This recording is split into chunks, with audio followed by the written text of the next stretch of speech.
Dans l'actualité à l'étranger, on a appris que 2 djihadistes britanniques avaient été récemment capturés en Syrie par une force arabo-kurde. Ces 2 hommes faisaient partie de la cellule d'exécution de l'État islamique. Geôliers d'otages français, ils sont aussi accusés d'avoir décapité une vingtaine de personnes en 2014 et 2015. Hakim Abdelkalek, Sophie Rodier. Des djihadistes surnommés les Beatles par leurs propres otages en raison de leur accent britannique.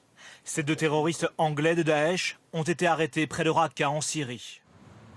Le journaliste Didier François fut 10 mois et demi un de leurs otages.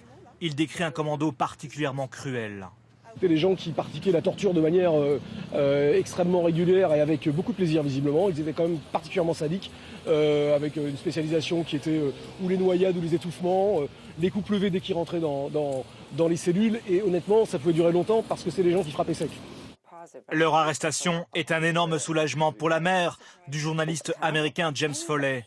Il fut l'un des Occidentaux exécutés par ce commando. J'ai été soulagée parce que je commençais à me demander si quelqu'un allait un jour devoir rendre des comptes. Nous espérons qu'il y aura bientôt un procès quelque part. C'est mon espoir. Même espoir pour Bethany Haynes, la fille de David Haynes, un travailleur humanitaire britannique exécuté en 2014 après 18 mois de captivité. Sa fille a appris l'arrestation des assassins de son père par la presse. J'ai d'abord été sous le choc. Je ne savais pas quoi ressentir ou penser.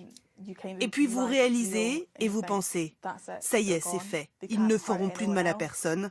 Et on commence à se sentir soulagé. Où seront-ils jugés ?